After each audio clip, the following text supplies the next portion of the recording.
You bring the water. Just have an ice reserve.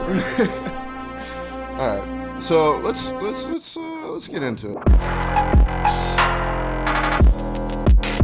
Ladies and gents, welcome back. Something's changed. New studio. It's not a studio. It's my house. We got to deal with it. This is where we are.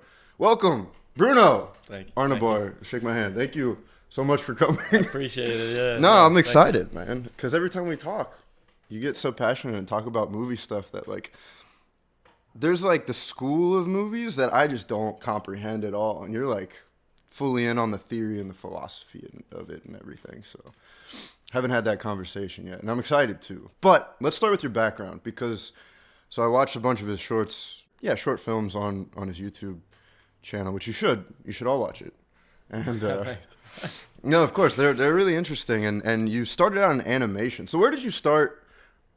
Why did you want to do movies in the first place? Because you went to film school, right? Yeah, no, it's a great place to start. For me, it honestly all comes back to like the first memory that I have about filmmaking in general, and it was when I was a kid. At my cousin's birthday party, and they used to give out like, I forget what they call it in English, but it's like a bag of goods, like after you go to a birthday party. Yeah, like a goodie bag. It's literally a goodie bag. Yeah, it's literally a goodie bag. And they had like a bunch of little knickknacks and whatever, but one of them was Post-its or a little notebook, and it had Felix the cat in a corner. And so like if you flipped it, it would be Felix like walking and something like that. And my cousin, she was like showing me that this was like part of the things that they were giving out. And Wait, I'm like, Felix is a cat. It's a toy? Felix the cat was this animation from around the 30s. Oh. And this is where you got introduced to it. This is when I got yeah. In a goodie bag. In a goodie bag, because she was like, look, you can flip it, and Felix the cat's kind of like Mickey Mouse. Okay. And so he would be like walking on the thing, and then she was like, not only that, but I could draw a little ball, and then on the next page draw a little one, and then and then she would flip it, and she's like, and then you could see it move. Oh. And I was like, it like blew my mind. It was like, oh shit, like you can make your own type of motion or like a animation dissolution of motion. Yeah. I mean, that's. We would get the sticky notes and just do stick figures on it, but then you make the stick figure run around and like jump or whatever and just flip through it that way. Yeah. That is a good introduction to animation in a sense. That was more like arts and crafts to me. I never put it into like the idea of a movie or a story. Yeah. No, and I think the story definitely came in through other mediums because once I already liked. I mean, I was interested in that, but really, I grew up between two languages because I moved from Mexico when I was like 5.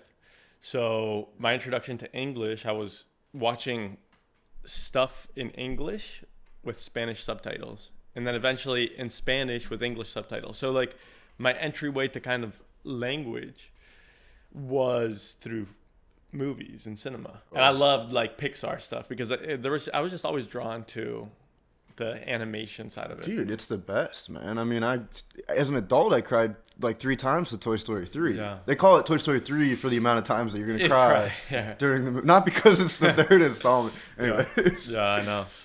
And when you learn 2 languages like that, I don't know, I've heard when people know a lot of languages, it's like less about like the specificity of the words and more about like what is the best way to convey the idea? You know what I mean? Yeah. And I think that kind of comes through with the way that you approach film as well, is like kind of studying the best use. It's like film language is the way that I've come to realize how you study it, at least. Yeah, I think film language, there's an element of that. And I think that there's actually 2 approaches because film language it's a way to see it when you're trying to structure like how are shots pieced together, and like is there a grammar that's being created by like the systematic creation or like the way that we're going to put things into the frame. And the term film language has been used a lot by film scholars and film critics, but lately I've been really in the school of Deleuze, who really kind of objects to seeing it as a film language, because he says it's, in a way, it's creating a analogy that's not exactly one-to-one, and like a more adequate representation would be something like a film system. Yeah. So there's more. It's more complex than just even language. It's like a system of information that you're getting, and language is also like a system of information. So Yeah. with language, we're getting information through words, and each one, like if you put the English language like all in a book, let's call it a dictionary or whatever, you would be able to kind of have. If you put the entire English language in a book, let's call it the dictionary. Let's build something. Yeah. No, but if you did that, you would have a set that contains all the different variations. Like it's already defined within those words of like what you can do, and obviously like it's relatively closed, because like at any given moment there could be a certain amount of things within that system, but obviously new words are introduced all the time, and like it's growing and changing, but it's within a system where you're confined by these like rules of what the words are, what the structure of the grammar is, the origin of like the actual words, like the breakdown, etymology, whatever that etymology, another word. Put that in the dictionary. Yeah, I got you. Okay, so before that's like you're already into it. See, this is like, well, I love it. But Pixar and like learning through animation that way, and I also like Pixar because, dude, again, it's like they're able to convey a lot of emotions that kids understand. They put real stuff in that. You know what I mean? Yeah, for sure. And you can watch it as an adult or as a kid, and really be affected. By that piece. So that's cool. That's a cool way to learn language too. Yeah, I love that. So you started with the flip book onto Pixar movies, going back and forth between the languages. Yeah, and that obviously probably sparked your love for it from there. Yeah. I just loved animations. I thought I was gonna be like people would ask, "What are you gonna be when you grow up?" I was like, I want to be a Pixar director, and it's not a bad. I mean, I still consider it sometimes. Not like a Pixar animator, but like animator. I wouldn't mind writing for if I could be on a writing for team, sure. Like, you know what I mean? I would love that. That's a dream. Yeah. And then I got introduced, to like classic '80s and Hollywood that was past like the original blockbuster era. So how did you get introduced to it? Through childhood friends. Like as I was growing up, one of my neighbors' dads kind of like, my family didn't really watch these Hollywood films, and so he kind of brought me in and started showing me all these films. And also I was in a theater at my school, and like another friend of mine also started to show me like these deep cuts.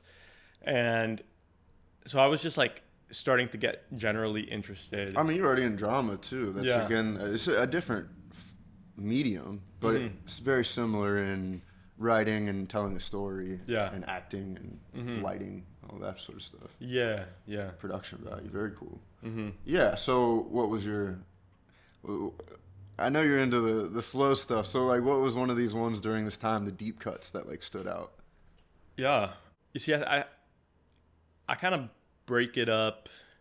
For me, the real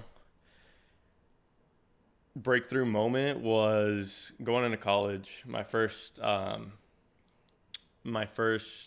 film course, which was an English film class, which I took by. Was it scary to choose going to film school?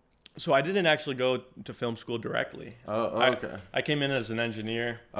And then. Interesting. Yeah. Like, just switched to computer science, but I was like, for my English elective, I'm gonna do the film one, obviously. Of course. Like, I'm gonna get the same amount of credits. I did the same thing. I took an acting class when I was a freshman. It was like an elective I could take. I'm like, take acting for sure. Take it. Yeah. And then I was taking that class with a professor at Pitt, which I'm still really tight with, Jeff Heinzel. Cool. And shout out, yeah. And in that class, we were just being introduced in general to like not just film history, but just talking about it, watching and having a discussion about it. Learning a little bit about like the elements that go into making the films, but it just broadened my scope of understanding and wanting to explore like what's further beyond the base level of like Hollywood films, like what constitutes film and filmmaking, and like why do people do it. It really made me start asking questions, Right. and it made me decide that I wanted to study film. And it's also at a time in your life when you're 19, you're trying to, or 19, 18, 19, and you're trying to figure it out. You know what I mean? You're trying to figure out what you want to do, right? And it's like you go to school and you like make this decision that you think is your, you're like, I guess I'm an engineer now, right? Yeah. Yeah. But then, so was that course really the one that set you on the path towards, like, did you change into filmmaking major after that, or? Yeah, I did. And then I took like, world film history, a bunch of courses that were like, my first filmmaking class, and I came in a bit late and they gave me a camera.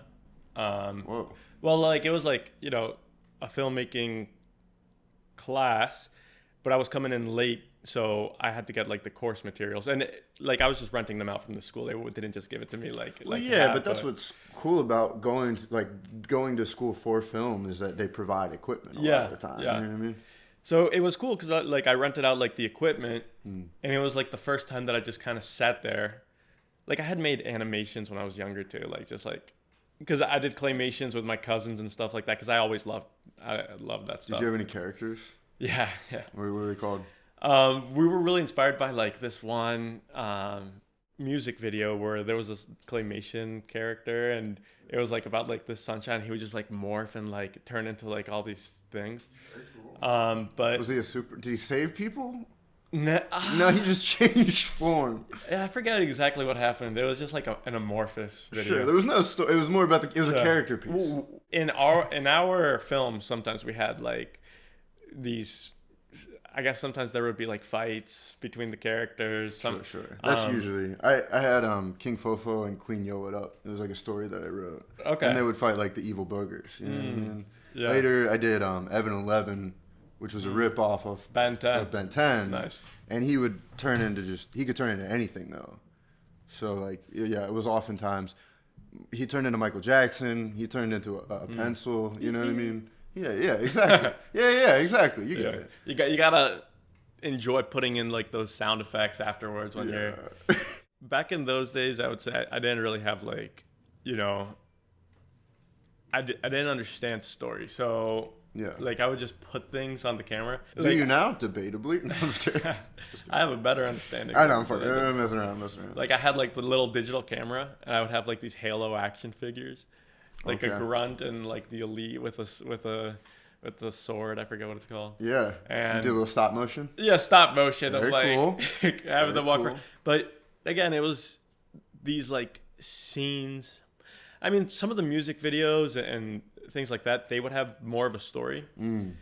But I back then struggled with really understanding how to make a story. It took me a while for it to click to myself personally. Yeah. Stories are interesting in the sense of like just like the basic oral storytelling aspect, right? Like the structure of how something should go, right? Like one of the reasons why I love film and stories in general is like the timeless nature of it, right? Like, Homer's Iliad was told just like by memory, passed down for forever until somebody was able to actually write it down. You know what I mean? Stuff like that. Storytelling becomes kind of an art, obviously, but when you're a kid and you hear somebody telling a story and you see that everybody's engaged, my dad was really like I kind of owe a lot to my dad in the sense that he knew how to capture an audience. I'll say that, and how to like bring people into a story and how to like immerse them and build up and have a climax and then a resolution. You know what I mean? Yeah.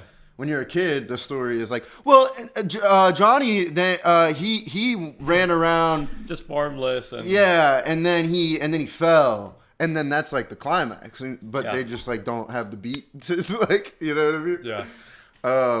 So and a lot of people, you have to form that. You do have to work on that. yeah, I think a lot of things that we're seeing lately is we have tools much more accessible for us to create things like films. But people who haven't really engaged with storytelling and thinking about, how to create a progression of transformation struggle with doing that. And so, you can still get videos of all types of degrees and that, not saying that they can't be interesting or whatever, but like there is a skill where if you want to elevate like the artistry that you're doing, storytelling allows the audience to become really engaged. Because I likewise also had uncles who were, super good at telling stories, super engaging, my cousins too. And so I was surrounded by people that, knew how to tell stories. And I was always so, kind of left in the dust, like, okay, I don't know how to do this. And I feel like cinema became that medium for me to be able to do that. Yeah, definitely. So you start late at this class. They give you all your stuff. Yeah, and so that meant like I didn't get an introduction to like what the project was, just thrown because in. like on Trial by fire. the second day of class, everybody was supposed to come in. It was like a 2 days a week type of thing. Everybody came in with the 1 minute black and white film that they made. This is, I don't know, it might still be on my YouTube. It's The Labyrinth, and you were just supposed to film something and bring it in and edit it with no sound. And so, I started being like learning how to use the camera, but on top of that, starting to think like I need to use a space, I need to have a character, and like I want something to happen. I don't want the film to just be stagnant. And it was good to start getting my brain going as like I physically need to make this, and I need to use I need to figure out like what are the best places that I can go and do this. Like, where is it feasible for me? That's where is it practical for me to make this? And I think that with the limitations, I am happy that I kind of like pushed myself to think about what I wanted to do. Yeah, I'm sure some people just filmed random shit around the campus or something like that without a cohesive story. Yeah. Really. Yeah. And you challenged yourself to try to do something, even with that first little project. Yeah, it's fun. And I think everybody, can still have the opportunity to challenge themselves and do projects at any time, even at any level. I mean, there's one card why. At my level, it's like every project is a challenge, bro. It's like scraping together the money, the team, you know what I mean? Like, I do understand that. Yeah. I mean, I'm not trying to take away from the point that you're trying to make, for sure. But I would say there is a lot of challenges around just like trying to make a project happen in the first place. Yeah, in the first place, exactly. And I'm sure you experienced that in film school as well. I mean, I knew a couple other people who, and it was the same thing that happened to me in high school, where it's like you meet people that have the same interest as you. And again, you go to film school, you meet a lot of these people, and you plan. You have all these plans and these ideas. And then when it comes down to like actually doing it, people are like, oh, like I'm sick, or like, oh, I got to go do this, or like somebody messes something up and like the lens cap was left on or whatever. You know what I mean? And it's like all these projects just go by the wayside because it's so hard to get a team of people together to create a vision. You know what I mean? Yeah, and that definitely happened to me various times, and that's what made me realize that somebody's school like John Cassavetes, he was an American experimental filmmaker, more on the side of, between, he was like an actor's director, coming from the school of like letting life happen on screen during the 60s. And what he did that has definitely influenced me is surrounding himself with a group of people that would, that he could come to over and over again. And it's not just him. I mean, there's a bunch of people like David Mamet is another, he's a writer, also director. And he created this group, and basically for, I forget how long it was, but it was like, we're going to be meeting like every day doing practice, and whoever comes, Yeah. and anybody that doesn't make it is going to be like, they're not as invested. Yeah. And so it's like trying to see like, it's really the people that are disciplined and like care about it to the same degree, and then you're surrounding yourself with people that aren't going to let you down, because their number one thing is consistency. And like, that becomes even more important than, okay, you're not the most skilled actor, you're not the most skilled, but that doesn't matter, because you care about it and you show up every day, and that's more important than those. Yeah. I do want to touch on consistency a little bit, just because I have a complicated relationship with consistency, because I do believe that there's so many people that are like, I have these ideas, right? Personally, for me, I have a lot of script ideas. Like, I do have kind of fleshed out ideas in the head. But when I went to the Writers Festival, Austin, I talked to this guy, and I'm like talking about all these ideas. He's like, cool, man. Do you have the script? He's like, well, no, I got that. We have a movie in the thing. He's like, yeah, man, but like, you're talking about all these ideas, and cool. Like, I'm glad you have ideas, but like, you don't have the script. And right now in this stage where you are, a script is your currency within, the industry, right? But point being about consistency, if the other thing that everybody hammered, most writers, most professional successful writers, or people that do it often and regularly, they say that write every day for an hour, write every day for 3 hours, whatever it is. And that way you have all these ideas. If you write, even if you don't want to write, all the ideas, you're going to flesh them out. You're going to get done. And then, of course, you can go back and re-edit them or whatever. But with consistency, it brings the promise of a product in the end. That being said, I just find it so hard to stay consistent and to write, every day, especially in the winter. Life slows down. You kind of are less motivated. At least for me, I get like a little seasonal depression. I feel a little less motivated. So there are times when I hold myself to that standard. And I think consistency, again, is really good. But I also feel like it's okay to allow yourself the space to not write for a little bit of time, and to breathe and have like the waves of discipline and non-discipline. It's like type A versus type B. You know what I mean? I think it's okay to go between the two, because if you always hold yourself to the standard of being consistent and then you fall flat, you're going to like judge yourself for that. And I feel like that in the end can be more harmful than actually trying to be like not being consistent. You know what I mean? Yeah, I think it's, both sides are valid, but I tried to be consistent, and a lot of times I fail myself personally. But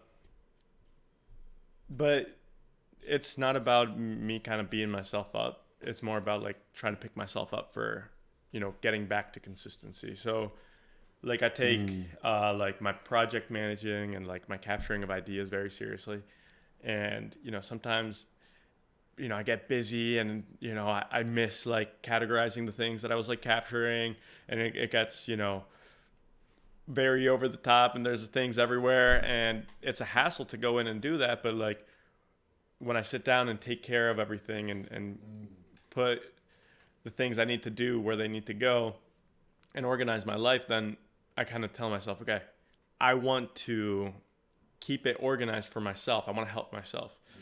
And, I think that, you can schedule into yourself periods of time when you're going to say like, I don't want to have to be, managing every single thing. I want, 2 weeks of vacation but it's about a relationship that you have with yourself and with the side of you that's like clocking. And I think another difficult part is the time and that we're in with like everybody's work.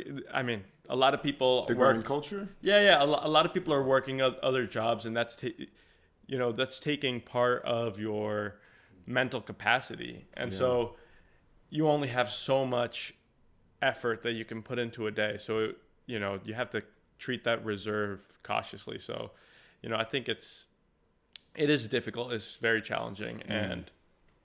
But the people that are able to manage that reserve in a way that aligns with what they truly care about, I think are going to be, taking care of themselves in the long term, because they're feeding into something that they feel passionately about, and that is going to allow them to build on. So when they were telling you like a script is your currency, it's because, like anybody can have great ideas, but the people that actually do something with them, that like when you have something to show for it, that's when you can start making waves. And so there's like truth behind it, because it's not just like what we can think about, but it's like about the work you put in. For sure. And having those finished scripts shows that you have been consistent with it. And I do think I came to this thought as well with that, kind of going back to the idea of finding other people who are consistent, right? That when you surround yourself with consistent people, when you maybe fall off the track a little bit, they help you get up. They pick up the slack and understand that maybe life happens, and then they pull you back up. And then when they fall off, then you kind of pick up their slack and then kind of pull them back up. You know what I mean? That sort of thing. Yeah, for sure. Definitely. Yeah. Did you find that at film school? Yeah. The first time that I was working on a feature script, I was, doing summer classes. It was Calc 2, and I had like a neuro class or something like that. Were you still doing engineering? Computer science. Oh, right. Yeah, these were some of the requirements, but it was nice because I would like wake up, run. Great way to start the day. Yeah, take my class, do the assignments, and then I would just go to like the library or a building. And I love the buildings out there in Pittsburgh, because there's this whole section around the first time I've ever heard that, but go ahead. Yeah, no, it's beautiful because they have different types of architecture. Like the cathedral is like, this neo-Gothic type structure that's like towering, but it's also super beautiful inside. And then you have like this brutalist library and building that, you just go in there and it also feels towering. Yeah. And then you have this beautiful park and Frick Fine Arts, which is very classical. And then on top of that, you have like good mix. Yeah, a lot of variation. Little like Chinese pickup store nearby and things. So, I would go over there, and every day I would sit down and write 2 to 3 hours, at least. But it would be good because I could lay down all my things in front of me, and I just remembered like, okay, I have a goal because I'm gonna make this film. Like, first I need to finish my first draft. So I would go every day, and this is when I already had like my outline. I even forget how I like made my outline for that. I just remember starting like the writing process of the first draft. Yeah. And once I did that first draft, I would just come back in and during the summer make my second draft, get some notes, come back. And I remember that consistency made me feel like super fulfilled. For sure, man. I used to record in the basement, so like we didn't get all these distractions. But now we're on Broad Street. It's much different. You gotta like the motorcycle, the ad libs. Whoop, whoop. Yeah. Okay. Yeah. So yeah, there is something to be said that consistency also does make you feel a little bit more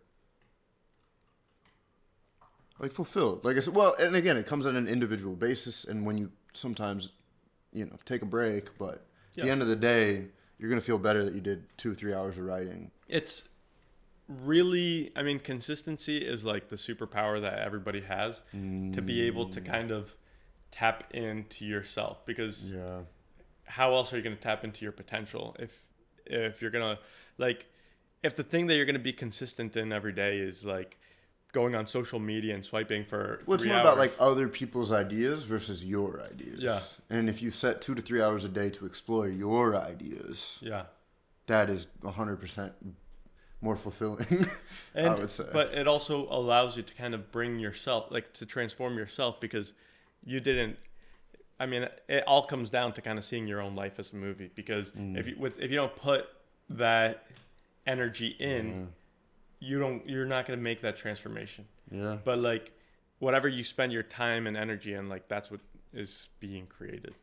Oh, God, I want to go on a philosophical tangent. But Yeah, I think let's we should do it. stick to film. You want to? I just feel like the need to view your life as a movie is to initiate the thought that there needs to be a transformation, because that's what happens, right? In a film, there's some sort of transformation. Yeah.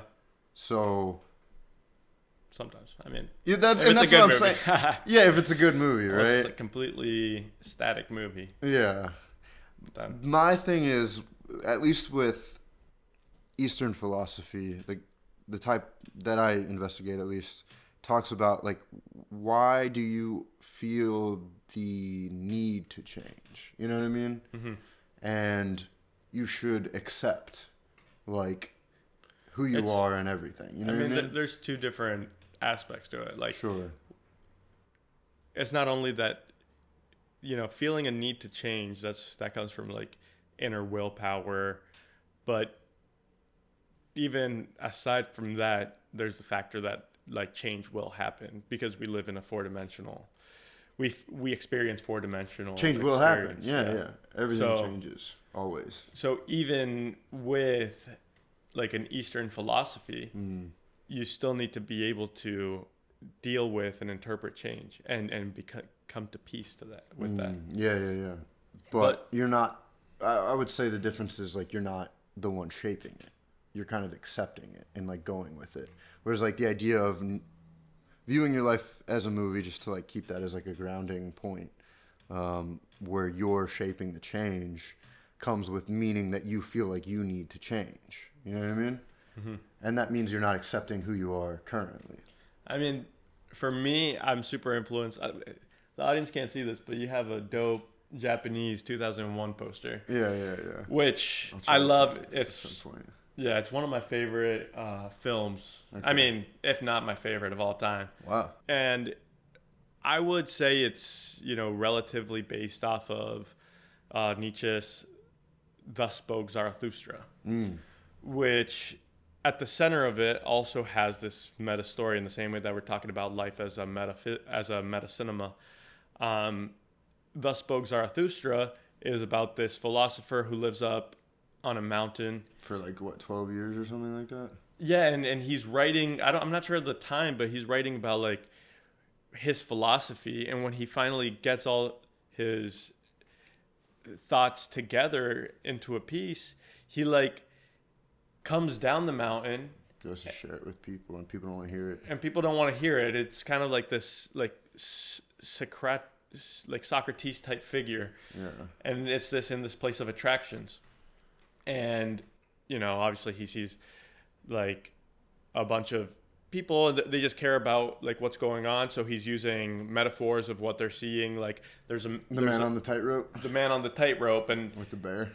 yeah, It was like a monster or something. and that's the same story that we're seeing in 2001. It's about like Oh. a transformation Yeah. from somebody doing something that is seemingly impossible until they cross the barrier and become a superhuman, or it's like reaching the next stage. But Superman, bro. Yeah. When I read that, I was like, bro, he's talking about Superman now. Anyways. yeah, but I mean that transformative quality, I think 2001, what it's also showing is that it exists not only like, yes, willpower gives us a whole other dimension to it, which is amazing, but on top of that, like, it's something that we have seen in our species, but also it's not only our species, it's something that exists through life, through existence, that this transformative quality that allows you to move from one state to another. Like you're in one certain capacity, but if you're able to cross that threshold, like your opportunities and your existence is completely changed because you've now done what was impossible for the people before, or the existence. So it's more so for like the idea, in a sense, to this is more of a pivot, but the idea of innovation, in a sense, right? Yeah. Is that kind of what the illusion is? Yeah. Innovation is definitely an aspect of it. In the film, you see, like tools and technology, and that's one aspect. And then there's another aspect that's like mind and willpower and discipline and integrity. Like, when you have Dave in the ship and he's in a pod outside of the ship. Yeah. And so, like, we have a person that's the furthest from civilization as anyone has ever been, separated from the only thing connecting him. Like, with that pod, that's not going to have enough oxygen to get back home. You're going to be dead. If the ship keeps moving, it has all the power and potential to move. But without it, you're stuck. So he's essentially dead, but the only thing that he has is that he completely disconnected it from all the innovation, all the technology. And all he has and all that he's relying on is like his mental capacity, because he's operating it and he's using all the manual switches that he can to, put himself back in a position where, like, through his willpower, move destiny in his path. And like, that's what allows him to kind of complete the mission. So yeah, I mean, and that's kind of the main issue with like that voice in the back of my mind of like Eastern philosophy of just acceptance, because like, well, you're just gonna accept that he dies in space and just does nothing. You know what I mean? It's like, well, the fact that you have the potential, like you have the ability to, is like, why not? You know what I mean? Why not push, and why not try to do something? Because it's like, that's what I mean. We're here. You know what I mean? So to kind of bring it back into film, I wanted to talk about the idea of innovation and everything, because I'm not sure if we're quite there yet, but one thing that you told me is that you are trying to always push the boundary with innovation and trying to pick up where maybe film and storytelling left off in like the 60s or 70s, right? So going from that initial moment in school, in college, where you were introduced to the idea of filmmaking, the history of filmmaking, finding people that were interested in the idea. So how did that bridge to you really going full throttle with finding your flavor and your style of doing it? Mainly through watching films and just being obsessed with obsession, bro. Obsession. That's the way. Obsession. That's the way. Yeah. I started, finding different film movements and also opening myself up and, seeing the beauty of the time and place that we're at. We exist in a time when we have the capacity to watch like a super high percentage amount of the films created. Yeah. There's always going to be the films that are like permanently lost or hidden and destroyed. Unfortunately, if there might be some films that have very little access, but the majority of films are very widely accessible, even very old films. And so you got to learn to torrent and pirate stuff. Like we have. If you think about so many other artistic movements, they call cinema the seventh movement, the seventh art. Sorry. We have access to those through brief windows, through whatever artworks are available. But with cinema, we can literally see like the moment it was created and see all the films up to now. Yeah. And so, isn't that beautiful? Like we can watch those earliest films and just see how the thinking is starting to shift. Like if I add a cut right here, I could introduce a new element, and like that's a moment of inspiration that you can see captured on film. And you can see that throughout the whole history is like these different groups of people are using it to push on ideas that had never been experienced before. I mean, I just hadn't thought about it that way because, like, yeah, like painting, art, music, like that stuff existed long before. Yeah, how are you gonna? The records, even Homer's Iliad, you know what I mean? It's like there's probably parts of it that are missing. Oh, sorry. One quick thing. Talking about Homer's Iliad, we have films like Yelen, which that's an African film. I'm not exactly sure in what country, but the beautiful thing about it is that, from what I understand of it, it had been this story that had been, passed down orally through oral tradition. Yeah. And eventually it got transformed into this epic. And it's like you see it cinematically and everything, all the mysticism exists in capacity within the film. But it's like this oral storytelling made it from that tradition all the way up until it's on film. Right. And that, I think that's beautiful because now it exists in a whole nother element and it's captured, and anyone who wants to experience it at this point can go out and seek it out and see it. And like, you don't have to have somebody that knows the story tell it to you because like a director has already brought that into a product that we can experience. Right. And brought it into, and I mean, this is something that I think about all the time, is that theory of like how a film becomes its own like being or like consciousness in a sense after it's created. Because at that point it's like, I don't know, I mean, you probably do know the director of Yolande. Yeah, but that's what I'm saying. But the point is like that story though was put into its own existence. Yeah. To affect other people that are interested in film and that story and anything surrounding it. You know what I mean? One day, I don't know, I feel like I would like to try to transform like a story from the Bible, like Genesis or something like that. Yeah. And do it in a way would be crazy. where it's like a spiritual film, not a religious film, not just like trying to capture, like not trying to like convert people and do something in a religious capacity, but more so in the light of like, this is a story that has been passed down. Like what is the story? What are the words on the story? Like, what is that doing? And like, what is the space? For me, something that's super important, and you were asking about like slow cinema before, and this is a capacity of cinema that,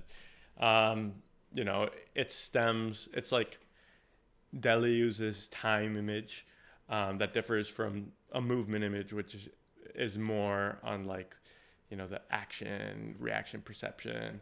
But like on top of that, a time image, focuses on duration and the interval in a way that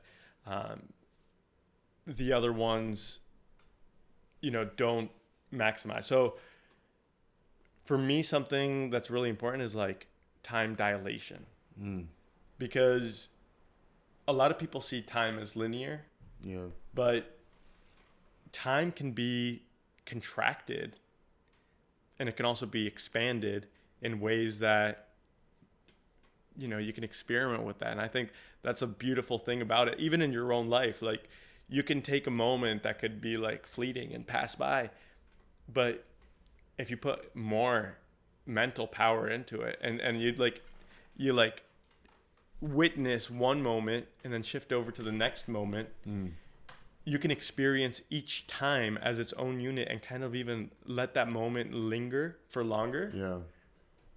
And I mean, if you don't mind, Huxley actually Aldous Huxley wrote this book called Island, where they talk about this idea of, it's almost meditation, but in your mind, you can actually slow down your perception of time to the point where this is how people like figure out equations quicker. It's seemingly quicker, but in their mind, if you're able to like slow down your heart rate and really like kind of focus up in the idea of time and like think about things in a certain way, you can affect your own perception. And this is what it sounds like you're trying to do with film.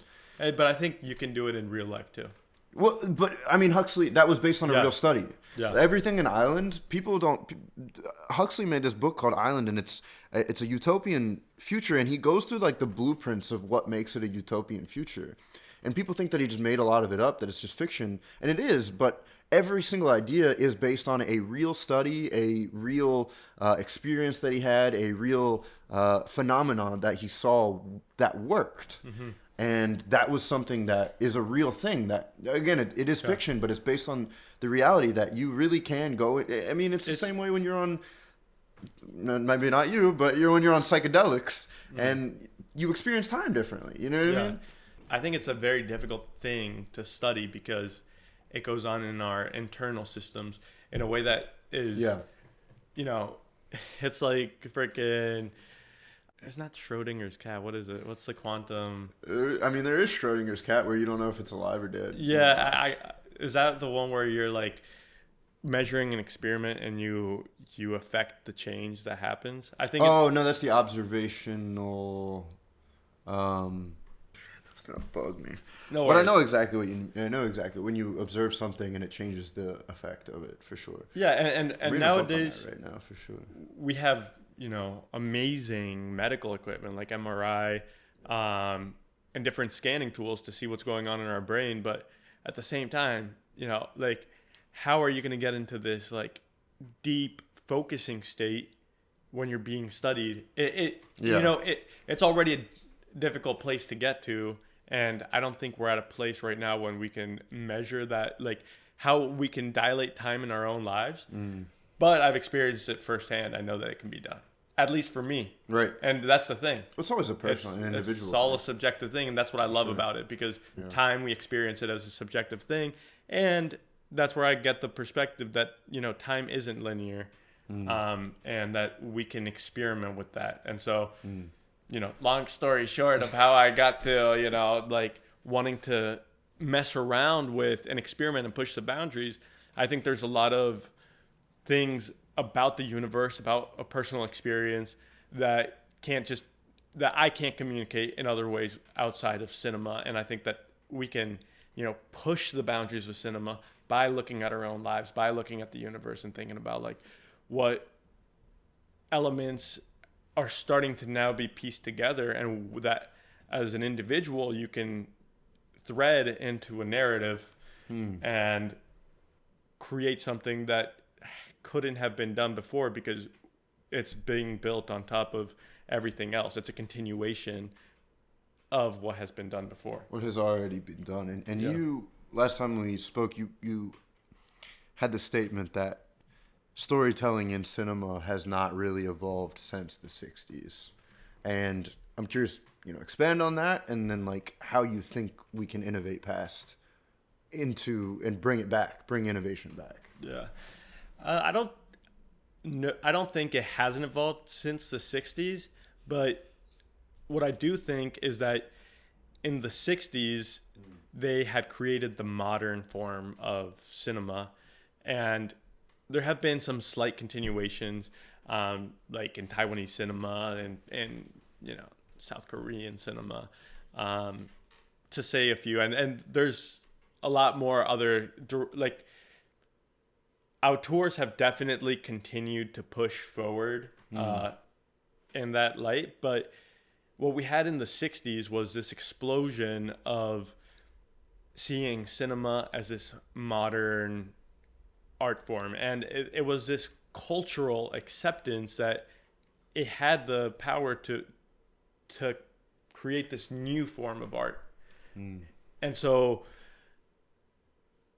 when the texts that they were writing and the films that they were experiencing came back to America, which is funny because they were influenced by the American films. Yeah. And then they eventually came back, and the directors like Spielberg, Scorsese, like Lucas loved Kurosawa, but they were all very much inspired by, this avant-garde cinema that was coming from France, Japan, and internationally. But then they created, blockbuster cinema. in a way that was pushing the boundary because it was a popular art form, but at the same time could be doing things that were at a very interesting. There was a lot of they were playing around with camera shots and movement and space, but the blockbuster form became a dominant art. Like it became the dominant form of cinema, where nowadays like that's the main type of cinema that we see presented to us. But it has kind of like that cares much more about content than it does about the form. It's just one way of it. And so it got big in the 60s and 70s. Yeah. But there were still those other forms that existed in that space. Yeah, and the blockbuster cinema, it's primarily interested in the narrative and the content and telling something.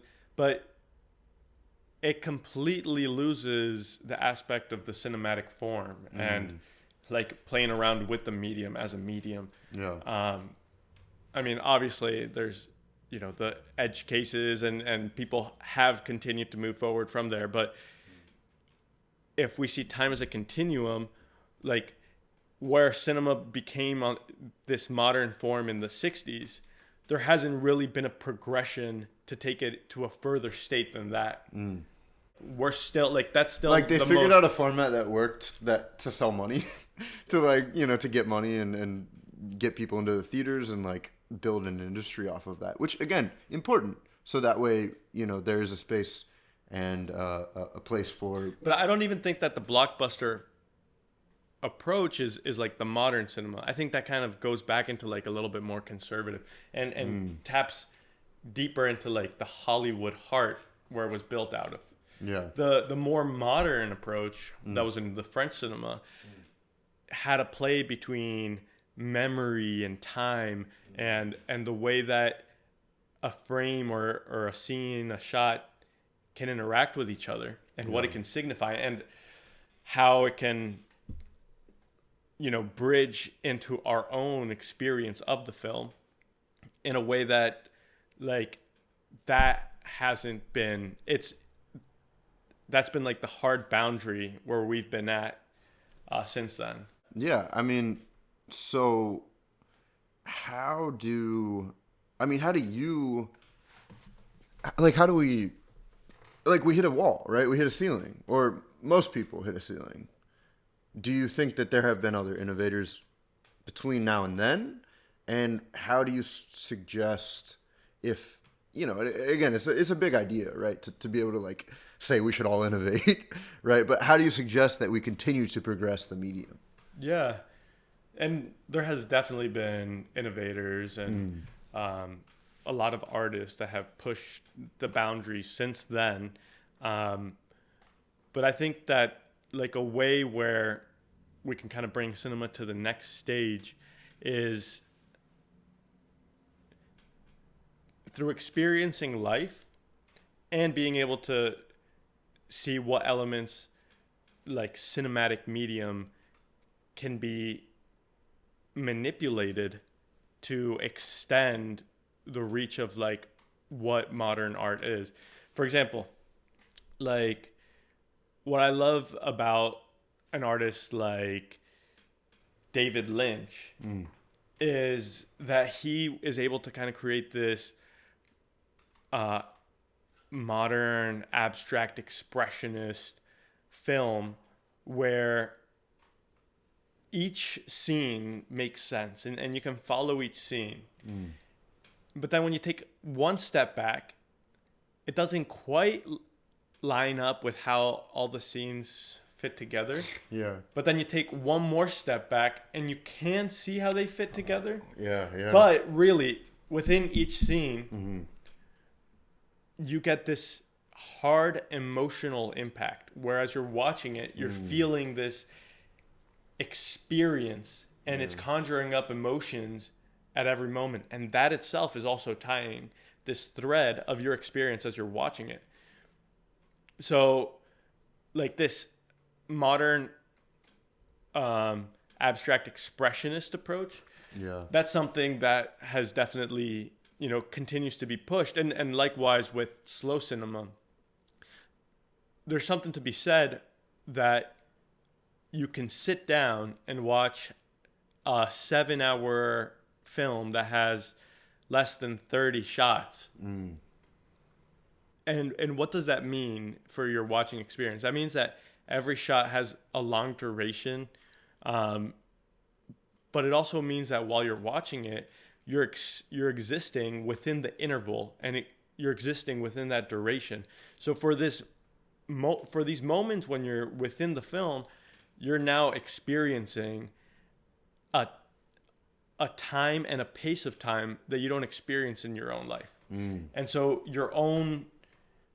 you're able to have this whole universe of a movement of time that's much slower than in your regular life exist within your life that happens at regular speed. Yeah. But you have now internalized that 7-hour film that was super slow, that moved at a different pace, and you were able to experience that. Yeah. So it's more about, well, not more about, as equally as about what you take away and like the internalization of that time and space that was presented to you, in a sense. I think, and maybe this is like, because I'm not super into slow cinema. We've talked about this a little bit. I tried to, but I think like my mind goes to Pluribus, if you've heard of the new. I watched the first episode. I haven't continued. Yeah, no, but very much one of the critiques of that show is that like nothing happens. But in a sense of, like, I really liked it in the sense that like there are great things that happen, and sure, there's like a lot of nothing. It's like, but what I get out of it is that like I'm happy, I'm excited, I'm bored, I'm like I'm thinking like what I'm thinking of the intention. Like there's a lot of different aspects that goes into something that engages you in a different way, as opposed to like, watch this, it's coming at you, this is the story, this is how it progresses, here's the arc, and here's the end, the resolution. You know what I mean? When there's something that like makes you think about it in a different way, or it's like, okay, why did they put this in here? Was it just to make you feel bored? Was it just to make you experience the time of that reality? You know what I mean? Yeah. There's a sense that when you approach film at the surface level, that it's supposed to be a representation of reality. And in reality, we experience only those like moments that we think are important. But you're saying, first of all, we obviously experience reality with a lot of boredom in between, or like a lot of slower parts in between. Used to, right? Yeah. Sad, but damn, bro. But beyond that, so you can capture slow cinema in a sense is not only capturing that, but what you're suggesting is to even expand upon that and create your own reality and make people live in that reality. Yeah. That's a amazing thing that we have the ability to encapsulate. Yeah. Like an existence that then can later be seen and experienced by and reconstituted by somebody else that is going to be later watching that projection. And there is the element of being immersed, and that's a beautiful thing that you can do with slow cinema. And then the other aspect is you could have a film that has amazing continuity and you're completely immersed. And you can also do that with slow cinema as well. But on the opposite end, if the film has elements that shout out to you and make you have to step out of the film, like it's not following continuity, you start realizing, oh my God, the whole thing is a film, but you're watching it and you're like, oh, I know that this is filmmaking taking place, and you're thinking of that while you're sitting in your seat, and you start feeling like the chair behind you, and start like getting it back into the room. You get into the room, you see all the people at rough cuts near you, and you're like, that's another aspect where you're rupturing the film, and then the elements of the film have come back down into the person that is now experiencing the world and taking action on what they're seeing, because now they're not just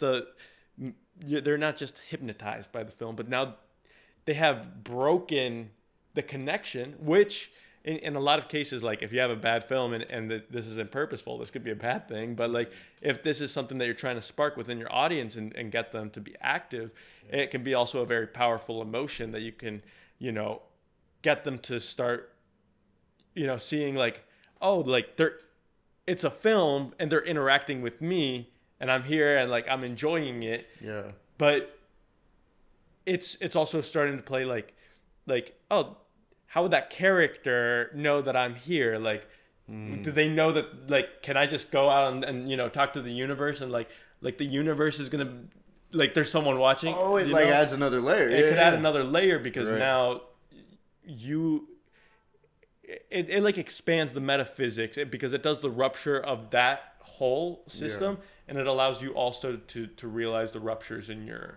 Right. And also when you're experiencing it with other people, it connects you to those other people. It's like, oh, we're experiencing that. Yeah. You know what I mean? Yeah. And then it becomes a human experience on top of a cinematic experience as well. And I totally understand where you're coming from with like not watching slow cinema. I didn't come from a background of watching that type of film either. I just kind of got into it the more that I started watching. Yeah.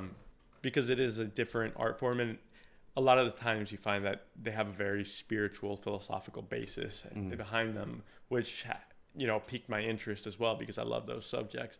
But I think you can find artists using different types of mediums, or within the medium of film, using different types of expression to be able to, push the type of philosophy that they have and be able to kind of expand on a sentiment or an emotion or an experience that they want to communicate with their work. Yeah. Well, and so I guess this does kind of lead to my next question, which is intention.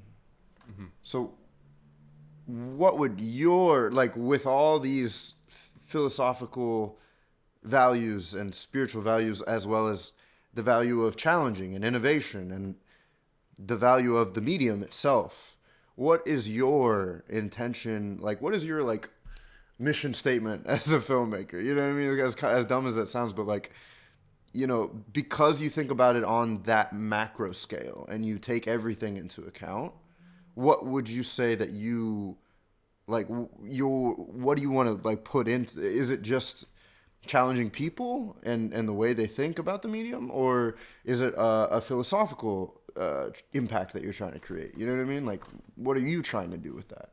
Yeah, that's a great question. Personally, I feel like what will bring the most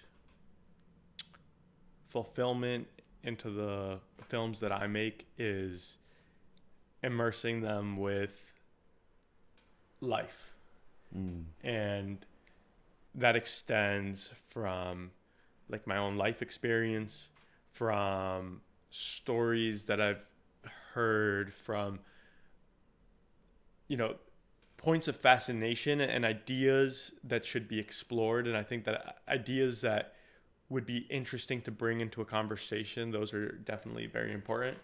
But even further than that, I think creating products that function on a scale where locally, if it's shown to like my local community, the people that have access to see them, the people that are interested in watching and can take something out of them, if they can watch it, but then they can also speak intergenerationally and they can bring something to the table in not just in my lifetime, but continue to have significance because the materials that I'm working on have a truth that exists beyond what is contained and can be achieved through the experience. I feel like that is what I'm working towards, and that's what I want to. Intergenerational impact. Yeah, that's definitely an aspect. For sure. Yeah, hell yeah, dude. I like it. Is that Yeah, what's the other aspect? You said that's just one aspect of it. That's one aspect to it. Yeah. The other aspect, I mean, there's not just like one other aspect, but it's about the type of films that you're doing. So, like, aesthetically, what are you bringing to the table? How can I push the limits of, aesthetic beauty while also creating something that is unique and individual to me, and express my own personal creativity through it. Okay, so it's almost like the external versus the internal, like, motivations, in a sense. You got to find these poles where it's like, there's, I have a soul. I also have I have a persona that, like, who I present myself as. And then there's also the matter that, like, when I die, these things are going to keep existing as long as, like, the world hasn't blown up by then. But even so, like, if they had been, shot out into space, who knows? Like, there might be another life form that finds films. And, like, I mean, I'm not even saying just, like, mine, but this is the power of cinema. So, like, to create art forms, to create music, to create anything like that, that's on the side of beauty and truth and life. And it's like, what is art trying? I think it's a very philosophical question. Like, what is art capturing, and, like, what is this draw to art? Yeah. And Beethoven always said that, he said it is a quote, but it's the purpose of art is to get as close to divinity as possible and then share that with everybody. And now your definition of divinity is going to be different for everybody, but the divine feminine. The divine feminine, dude, bringing it back.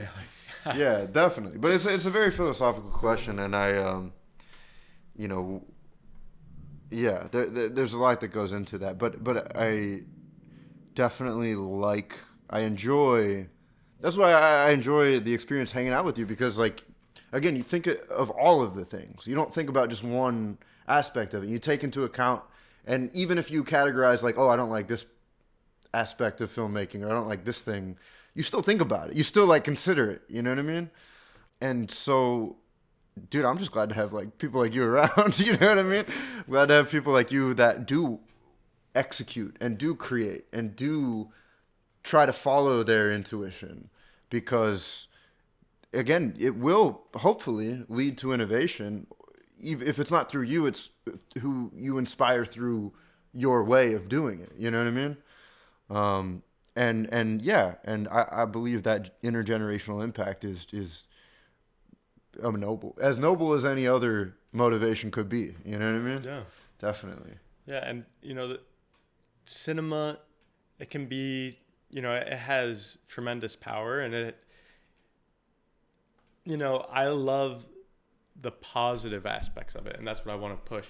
And on the same time, it has tremendous bad potential as well, but we need people that are using it to create and to expand in a way that continue. Like, that's why cinemas, like, going to the cinemas and that aspect of culture is so important, because it's this community where within your lifetime, within your experience of it, you're actively engaging and having conversations about the things that you're watching, and you're bringing these subjects that were, at one point they were an idea, at one point they were being transmitted on screen and another edited, but now they actually have a life of their own as they're speaking between people that are considering, okay, but why is this the subject of it? Or like what does this mean for, our jobs, or, like, it's the ability to engage with those questions outside of the film and actually experience them. Super powerful. And, like, we have other forms that also are within the cinematic medium nowadays, like YouTube, TikToks, even social media. I believe is a form. I believe it's in the subset of, like, what cinema is. Mm. And, I think it's a very controversial subject, in my opinion, because it's not stitched together by a director. And unless you would consider, like, an algorithm isn't a director, because an algorithm is... It's a great quote. I love that. An algorithm is not a director. No, it's not a director. If you had an AI going behind it, it could possibly be a director. Yeah. An algorithm is just pulling, like, it's just a system that's taking information and putting it together in a way that, like, backs it up. I think that, there's more complexity to the types of intelligence that do, like, stitch things together. And so if we have artificial intelligence behind social media, again, it's still a subsect of cinema, but, the potentials that it has can be both much more dramatically good and dramatically bad, because now the story and the meaning that you're getting out of that could now have a much stronger impact on you than they were when it was just, you just want a dopamine hit and you just swipe to the next thing. Yeah. And there's not necessarily a rhyme or reason besides you just wanting to know what's behind it. But, like, if there's something there that actually understands what the next shot is and stitches it together so that the next thing that you see is the next scene that escalates an emotion or shifts, like, a way that you're feeling, that has much more impact, because there's more intention behind. Right. And behind that, those two scenes Yes, stitched together. Those two scenes stitched together, Yeah. and the collision that those create Yeah. is, through that juxtaposition, Mm-hmm. a new idea emerges within your brain. Yeah. There's a Production quality to it. Yeah, and I read this book recently, Where Good Ideas Come From, and it was basically just like a study of, like, how innovation happens, and it's always two ideas. It's the idea of other ideas mixing together, right? Like, Bill Gates takes 2 weeks a year, and when you read books, it presents new ideas to you, but usually takes people about You're reading Lolita and Yeah, right. I'm not trying to... I know he's a controversial topic right now. Right now, I apologize, but this is just it's just an anecdote, all right? Okay. It's just an anecdote. I know it's controversial, but when you read a book, it takes you generally about a month or two to read a book, and then you read the next book, right? Depending on your pace, whatever. It's different for everybody, but point being is he would take 2 weeks a year to just read books all day, every day. So that way, all of those books and all of those ideas that you get from the book start clashing and running into each other.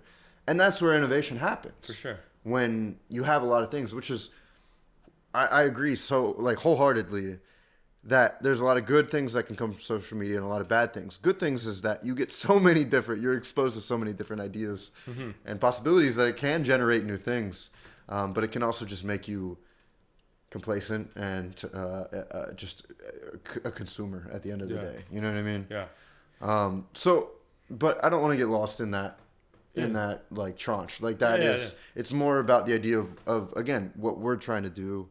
I think both of us, but I'm glad to hear that you're definitely trying to accentuate the positives of the medium and see how you can, not only innovate yourself, but inspire innovation in another sense as well on top of that. Yeah, for me, what I want to push is the idea of holistic cinema.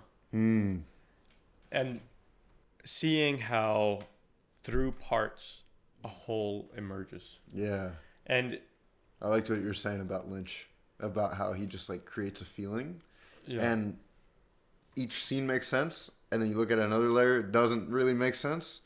But then you take the feeling as a whole, and it does make sense. I mean, you could even take this, like, that abstract aspect with, some of the greatest living, hip hop abstract artists, like Baby Keem, there's so many, Cardi, but they're also doing a similar thing where it's, like, abstracted out. Yeah. And it just kind of oozy, you know, like punches you in the face with an emotion. Right. But really what it's doing is creating, like, that emotion becomes like this color. It's a form of paint that is then, you know, you might not be able to see the picture narratively or intellectually, but what it does create is something that is felt and is lived. And the living, it's not something that should be missed. A lot of people over intellectualize. Yeah. And I mean, The Maya. Go ahead. It's and your turn. like both aspects are beautiful. Like Kendrick's super, he can do both too. But like you can super dive into the intellectual aspect, and that's another amazing thing. And you can do that in cinema, Right. with saturating information and being able to have this like layers upon layers of meaning, Complexity and meaning. and complexity that's all the way from a single frame, and then you can extrapolate it to beyond what the whole film creates. Yeah. But with holistic cinema, you could, you know, have parts which are scenes, shots, frames, whatever, but you can also have, you know, parts be like one running thread throughout the film is this is one part of it. Yeah. And another running thread is another part. And so you string these threads like a guitar throughout the film.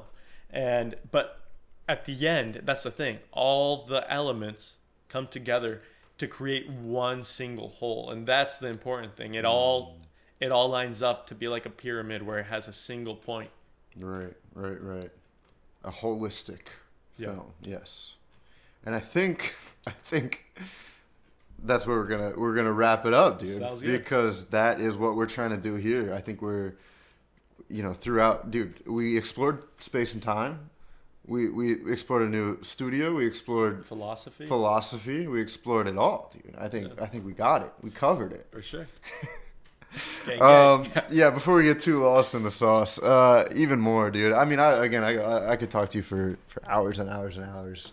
And I'm gonna have to edit this down. For sure. But again, I just appreciate the way that you approach all of these concepts. Again, I just love that you don't discriminate. You consider every idea, because that's what I'm going for sure. So thank you for that. And do you want to do a shout out? Do you want to like shout out your films and movies and stuff? Well, first of all, I just want to say thank you for having me Sure. on your platform. I really appreciate it. Of course. You know what? I want to shout out just all my family, my friends, like, you know, the people that surround us that keep us moving and you know, always having someone to Those talk people to. that pick you up when you're not down. You know what I mean? When you are down. Yeah, when you are down, right? Right. Seriously though, like, what's your YouTube channel? Like, you know, let's do so we are, unfortunately, as much as we don't want to play into the game, we are playing the game. Yeah, sure. My films are on Bruno Arnabar at YouTube. Okay. And I used to put them up on Vimeo. I have my website, BrunoArnabar.com. Yep. And you've got a new one that we're gonna work on and we're gonna shoot very soon. So he's constantly making content. Coming. Yeah. And the good things coming. And old things might be going. Yeah. So Constantly. yeah, I might, you know. Just delete everything. Well, delete them publicly. Yeah. Right. I mean, experiments are great, and maybe there's gonna be a place for them. Mm-hmm. But yeah, you're right. Like we're all playing some game, and we got to put like our profiles and our public places. So yeah, public image. Yeah, you know, there might have to be some space for like the more experimental early stuff, and a place for things that more truly encapsulate the meaningful work that is what I'm seeking to do. Yeah, now after you've like developed yourself a little bit. Yeah. Definitely. Cool, man. Well, thank you again. Thank you. Cut.